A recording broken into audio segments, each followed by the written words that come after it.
Artificial ഇന്റലിജൻസുകളായ chat ജിപിടിയെയും ജെമിനിയെയും ഒക്കെ കടത്തിവെട്ടിയിരിക്കുകയാണ് China പുറത്തിറക്കിയ ഡീപ്സീക്ക്.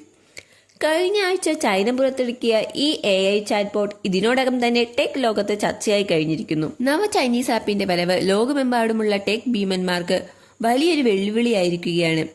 ഈ കഴിഞ്ഞ ദിവസം ഓഹരി വിപണിയിൽ മൈക്രോസോഫ്റ്റ്, മെറ്റ തുടങ്ങിയ ടെക് ഭീമന്മാർ നേരിട്ടത് കനത്ത തിരിച്ചടിയാണ്. എന്താണ് ഡീപ്സീക്ക്? ചൈനയിലെ ഹാൻസം ആസ്ഥാനമായിട്ടുള്ള AI റിസർച്ച് ലാബ് വികസിപ്പിച്ചെടുത്ത AI മോഡലാണ് DeepSeek. AI and continuous finance ബാക്ക്ഗ്രൗണ്ടുള്ള എഞ്ചിനീയറും ബിസിനസ്മാനുമായ ലിയാങ് വെൻഫിങ് 2023 ഈ കമ്പനി സ്ഥാപിച്ചത്.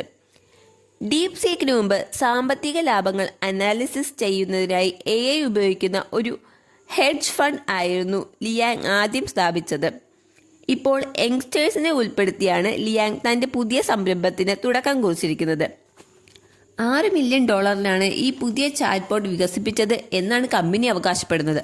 അതായത് എതിരാളികളുമായി താരതമ്യം ചെയ്യുമ്പോൾ ഏറ്റവും കുറഞ്ഞ ചിലവ്. ഡീപ്സീക്ക് V3 മോഡൽ ഇപ്പോൾ തന്നെ ചാറ്റ് ജിപിടിയെ മറികടന്ന് USA, UK, ചൈന എന്നിവിടങ്ങളിലെ ആപ്പ് സ്റ്റോറിൽ ടോപ്പ് റേറ്റ് ആപ്പായി മാറിക്കഴിഞ്ഞിരിക്കുന്നു. ഇതോടെ AIയിൽ US നിലനിർത്തിയിരുന്ന ആധിപത്യമാണ് ചൈനീസ് ചാറ്റ്ബോട്ട് തകർത്തത്. Open source, unlimited usage, no fee എന്നിവയാണ് ഡീപ്സീക്കിലേക്ക് ആളുകളെ കൂടുതൽ ആകർഷിക്കുന്നത്. മനുഷ്യചിന്തകളെ അനുകരിക്കാനും കമാൻഡ്സ് അനുസരിക്കുന്നതിനു മുമ്പ് ആർഗ്യുമെന്റ്സ് ഉന്നയിക്കാനുമുള്ള കഴിവാണ് എതിരാളികളിൽ നിന്ന് ഡീപ്സീക്കിനെ വ്യത്യസ്തമാക്കുന്നത്. ഓപ്പൺ AI, മെറ്റ എന്നിങ്ങനെ മുൻനിര കമ്പനികൾ ചിലവഴിച്ചതിനേക്കാൾ കുറഞ്ഞ തുകയിലാണ് ഡീപ്സീക്ക് വികസിപ്പിച്ചിരിക്കുന്നത്. AI വികസിപ്പിക്കാനുള്ള ചൈനയുടെ നീക്കത്തെ തടയുക എന്ന ലക്ഷ്യത്തിൽ ചൈനയിലേക്കുള്ള അഡ്വാൻസ് സെമി കണ്ടക്ടർ ഇറക്കുമതിക്ക് US നിയന്ത്രണം ഏർപ്പെടുത്തിയിരുന്നു.